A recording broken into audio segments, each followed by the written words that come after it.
Breaking news చూస్తున్నారు. పవన్ కు బెదిరింపు కాల్స్ నేపథ్యంలో నేరుగా హోం శాఖ రంగంలోకి దిగింది. దానికి సంబంధించిన బ్రేకింగ్ న్యూస్ చూస్తున్నారు. హోం శాఖ నేరుగా రంగంలోకి దిగడంతో ప్రస్తుతం ఈ అంశం ఎక్కడి వరకు వెళుతోందనేది ఆసక్తికరంగా మారింది. హోం శాఖ రియాక్ట్ అయింది. దానికి సంబంధించిన బ్రేకింగ్ న్యూస్ చూస్తున్నారు. హోంమంత్రి అనిత డీజీపీకి నేరుగా ఫోన్ చేసి మాట్లాడారు అంటే అర్థం చేసుకోవచ్చు పరిస్థితి తీవ్రతను. అయితే ఇంట్రెస్టింగ్ గా అదే నెంబర్ నుంచి 2 రోజుల క్రితం తనకు కూడా కాల్ వచ్చిందంటూ కూడా అనిత చెప్పుకొచ్చారు. పవన్ కళ్యాణ్ పేషీకి బెదిరింపు కాల్ రావడంతో నెంబర్ చెక్ చేశారు అనిత. పోలీసులను అలర్ట్ చేశారు హోంమంత్రి అనిత.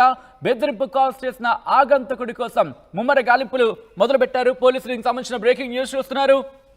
హోంశాఖ నేరుగా రంగంలోకి దిగింది.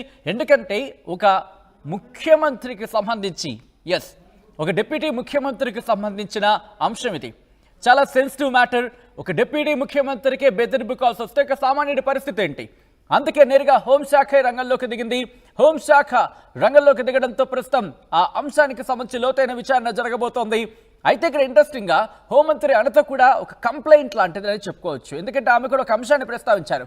ఏ నెంబర్ నుంచి అయితే పవన్ కళ్యాణ్ కి బెదిరింపు కాల్స్ వచ్చాయో, ఏ నెంబర్ నుంచి అయితే ఆ అభ్యంతరకర అసభ్యకర మెసేజ్లు కావచ్చు, వార్నింగ్లు కావచ్చు వచ్చాయో, అదే నెంబర్ నుంచి తనకు కూడా 2 రోజుల క్రితం అదే నెంబర్ నుంచి 2 రోజుల క్రితం తనకు కూడా కాల్ వచ్చిందంటూ అనిత చెప్పడం ప్రస్తుతం ఇంట్రెస్టింగ్ గా మారింది, సంచలనంగా మారింది. ఎవరు చేస్తున్నారు లేదా ఎవరు చేయిస్తున్నారు అనే కోణంలో కూడా పోలీసుల దర్యాప్తు జరగబోతోంది. ఇదే అంశానికి సంబంధించి అప్డేట్స్ అందించేందుకు మా ప్రతినిధి రాజేష్ ఫోన్ లైన్ లో జాయిన్ అవుతున్నారు. రాజేష్, హోంశాఖ రంగంలోకి దిగింది. పవన్ కు బెదిరింపుల నేపథ్యంలో ఇప్పుడు ఇన్వెస్టిగేషన్ ఎంతవరకు వచ్చింది? డీజీపీ ఏమైనా రియాక్ట్ అయ్యే అవకాశం ఉందా? డీజీపీ అయితే విచారణ పైన దృష్టి పెట్టారు, ఇంకా రెస్పాండ్ కాలేదు అఫీషియల్ గా. హోంమంత్రి అయితే డీజీపీ ద్వారకా తిరుమలతో మాట్లాడారు. 2 సార్లు పేషీకి ఒకే నంబర్ నుంచి కాల్స్ వచ్చినట్టుగా డీజీపీ అయితే హోంమంత్రి వివరించారు. విచారణ కొంచెం త్వరగా పూర్తి చేయాలని కూడా హోంమంత్రి డీజీపీని ఆదేశించినట్టు తెలిసింది. మరోవైపు ఈ కేసుకు సంబంధించి ఇంకొక ముఖ్యమైన విషయం ఏంటంటే పవన్ కళ్యాణ్ వచ్చినటువంటి బెదిరింపు కాల్స్ ఏ నెంబర్ నుంచి వచ్చాయి, అదే నెంబర్ నుంచి 2 రోజుల క్రితం హోంమంత్రి అనిత కూడా అదే నెంబర్ నుంచి కాల్స్ వచ్చినట్టు తెలుస్తుంది. ఈ 2 నెంబర్ అంటే హోంమంత్రికి వచ్చినటువంటి నెంబరు, అదేవిధంగా డిప్యూటీ సీఎం పవన్ కళ్యాణ్కి వచ్చిన నెంబర్లు చెక్ చేసిన తర్వాత చూస్తే కనుక అదే నెంబర్ నుంచి కాల్ వచ్చినట్టుగా తెలుస్తుంది. హోంమంత్రి దీనిపైన కూడా కొంత ఆగ్రహం ఉన్నట్టు తెలుస్తుంది. వెంటనే ఆ నెంబర్ పైనప్పుడు ట్రేస్ అవుట్ చేసే పనిలో పోలీసులు ఉన్నారు. ముఖ్యంగా విజయవాడ పరిసర ప్రాంతాల నుంచి కాల్ వచ్చినట్టు పోలీసులు అయితే ప్రాథమికంగా అనుమానిస్తూ ఉన్నారు. చాలా అంటే పవన్ కళ్యాణ్ సంబంధించి కానీ ప్రభుత్వానికి సంబంధించినటువంటి వ్యక్తులు ఎవరైనా పవన్ కళ్యాణ్ కానీ హోంమంత్రి అనిత నెంబర్లు ఎవరైనా చేరవేశారా, లేకపోతే పేషీకి సంబంధించిన కాల్స్ నెంబర్స్ ఎవరికైనా ఇచ్చారని దానిపైన పోలీసులు 2 కోణాలు, అటు చేసిన వ్యక్తి ఎవరు, వాళ్ళకి నెంబర్ ఎలా వెళ్ళాయి, ఈ 2 కోణాలు పోలీసులు అయితే విచారణ చేశారు. రెండోది ఆ వచ్చిన నెంబర్ ఏ టవర్ నుంచి వచ్చింది, రెండోది ఆ నెంబర్ చేసిన వ్యక్తి నెంబర్ కాల్స్ కూడా రికార్డు అయినట్టుగా తెలిసింది. వాటితో పాటు ఆ ఫోన్ లో ఉన్నటువంటి ఐఎంఈ నెంబర్ సంబంధించినటువంటి వాటి ద్వారా అదేవిధంగా ఆ టవర్ ఏ టవర్ నుంచి వచ్చే సమాచారం కూడా పోలీసులు అయితే సేకరిస్తున్నారు. అటు హోంమంత్రితో పాటు డిప్యూటీ సీఎం ఇద్దరికి ఒకే నెంబర్ నుంచి కాల్స్ రావడం, బెదిరింపు కాల్ రావడం అనేది ఇప్పుడు తీవ్ర చర్చకు దారితీస్తుంది. లా అండ్ ఆర్డర్ విషయం ముఖ్యంగా ఈ స్థాయిలో అగంతకులు ఫోన్ చేయడం, ఇద్దరు కీలకమైనటువంటి మంత్రులకు ఫోన్ చేయడం పట్ల తీవ్ర స్థాయిలో విమర్శలు వస్తున్నాయి. ఈ నేపథ్యం పోలీసులు చాలా వేగవంతంగా విచారణ చేస్తున్నారు. ప్రాథమికంగా అయితే విజయవాడ పరిసర ప్రాంతాల నుంచి వచ్చినట్టయితే అనుమానిస్తున్నారు. ఇంకా పూర్తి స్థాయిలో విచారణ చేసిన తర్వాత ఎవరు ఆగంతకుడు అనే దానిపైన పోలీసులు సమాచారం ఇచ్చే అవకాశం అయితే కనబడుతుంది. ఇప్పుడు పవన్ కళ్యాణ్ కి బెదిరింపు కాల్ రావడం అనేది ఒక సంచలనంగా మారితే, రెండోది హోంమంత్రి కూడా అదే నెంబర్ నుంచి 2 రోజుల ముందు నెంబరు బెదిరింపు కాలు లేకపోతే కొంత అసభ్యకర మెసేజ్ రావడం అనేది తీవ్ర చర్చకి అయితే దారితీస్తుంది. ప్రభుత్వంలో కీలకంగా ఉన్న వ్యక్తులకు ఈ విధంగా బెదిరింపు కాల్సి వస్తే సామాన్య పరిస్థితి అని ఒక చర్చ కూడా నడుస్తున్న నేపథ్యంలో పోలీసులు దీనిపైన సమగ్ర విచారణ చేస్తూ ఉన్నారు. ఖచ్చితంగా 24 గంటల్లోపే అతన్ని అదుపులో తీసుకునే అవకాశం అయితే కనబడుతుంది. సచిన్ రైట్. ఎందుకంటే ఒక డిప్యూటీ ముఖ్యమంత్రి స్థానంలో ఉన్న ఒక వ్యక్తికి బెదిరింపు కాల్ చేయాలంటే, మరి ముఖ్యంగా ఒక పేషీకి కాల్ చేసి బెదిరించాలంటే అదంతా ఈజీ కాదు. మరి ముఖ్యంగా that was not an easiest matter అంటూ ఉంటారు. అంటే అదే సాధారణమైన విషయం కాదు. ఈ నేపథ్యంలో మరి ముఖ్యంగా హోంమంత్రి అనితకు కూడా బెదిరింపు కాల్ చేశారంటే ఆ నెంబర్కి సంబంధించి ఏం జరుగుతోంది, ఈ అంశానికి సంబంధించి హోంశాఖ ఎలా వెళ్ళబోతోంది? ఎందుకంటే బెదిరింపు కాల్స్ వచ్చిన నేపథ్యంలో భద్రతను పెంచాల్సిన సిచ్యువేషన్ ఉంది. అట్ ద సేమ్ టైం ఇది కంటిన్యూ అయితే కనుక ఇంకా ఇబ్బందికర వాతావరణం ఉంటుంది. ఎలా ముందుకు వెళ్తోంది, ఎటువంటి చర్యలు తీసుకుంటోంది దీన్ని కంట్రోల్ చేసేందుకు?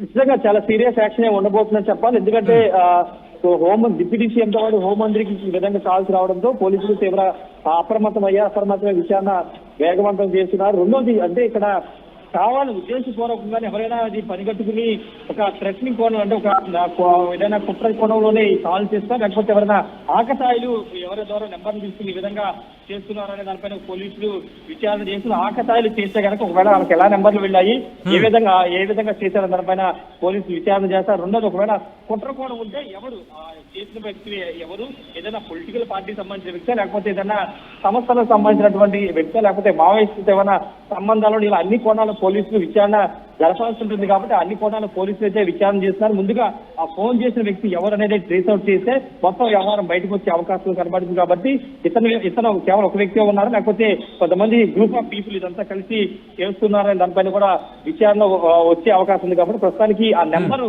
ఎక్కడి నుంచి వచ్చింది, ఎవరి పేరు మీద నెంబర్ ఉంది, అసలు ఆ సమయాన్ని చేసిన సమయానికి అతను ఎక్కడి నుంచి కాల్ చేశారు, ఇలా అన్ని కోణాలు పోలీసులు విచారణ చేస్తారు. ఎందుకంటే ఈ రోజుల్లో అంటే టెక్నాలజీ పెరిగింది కాబట్టి ఖచ్చితంగా పోలీసులు ఆ నెంబర్ ద్వారా పూర్తిగా అతను ఎక్కడి నుంచి చేశారు ఏంటనే దానిపైన సమాచారాన్ని ఆల్రెడీ సేకరించారు, కానీ ఇంకా గోప్యంగా ఉంచుతున్నారు.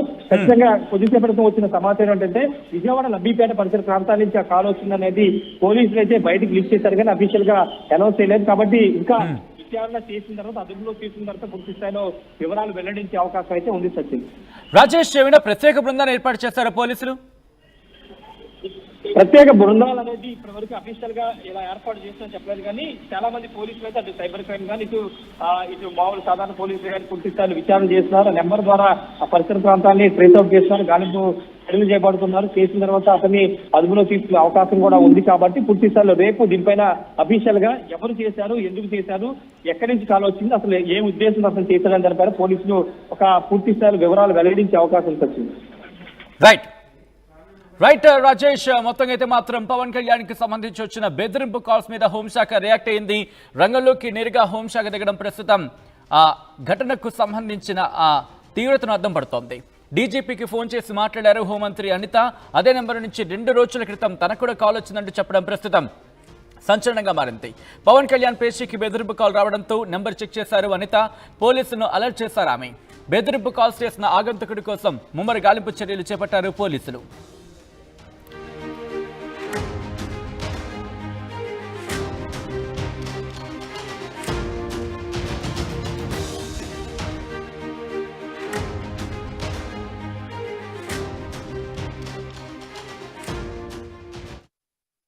ఆర్టీవీ యాప్ వార్తల్ని క్షణాల్లో చదివే అవకాశం ఉంటుంది. ఒక న్యూస్ పేపర్, ఒక టెలివిజన్ ఛానల్ మీ చేతుల్లో ఎప్పుడూ ఉంటాయి.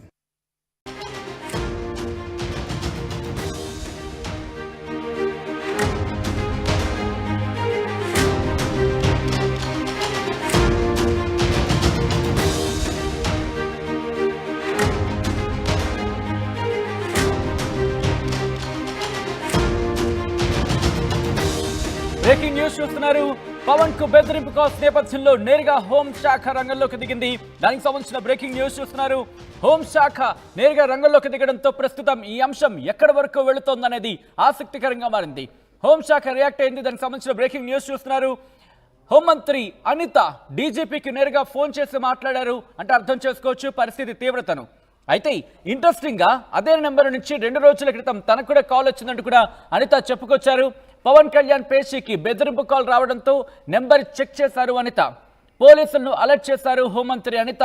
బెదిరింపు కాల్స్ చేసిన ఆగంతకుడి కోసం ముమ్మర గాలింపులు మొదలుపెట్టారు పోలీసులు. దీనికి సంబంధించిన బ్రేకింగ్ న్యూస్ చూస్తున్నారు. హోంశాఖ నేరుగా రంగంలోకి దిగింది. ఎందుకంటే ఒక ముఖ్యమంత్రికి సంబంధించి ఒక డిప్యూటీ ముఖ్యమంత్రికి సంబంధించిన అంశం ఇది. చాలా సెన్సిటివ్ మ్యాటర్. ఒక డిప్యూటీ ముఖ్యమంత్రికి బెదిరింపు కాల్స్ వస్తే ఒక సామాన్యుడి పరిస్థితి ఏంటి? అందుకే నేరుగా హోంశాఖ రంగంలోకి దిగింది. హోంశాఖ రంగంలోకి దిగడంతో ప్రస్తుతం ఆ అంశానికి సంబంధించి లోతైన విచారణ జరగబోతోంది. అయితే ఇక్కడ ఇంట్రెస్టింగ్ గా హోంమంత్రి అనిత కూడా ఒక కంప్లైంట్ లాంటిదని చెప్పుకోవచ్చు. ఎందుకంటే ఆమె కూడా ఒక అంశాన్ని ప్రస్తావించారు.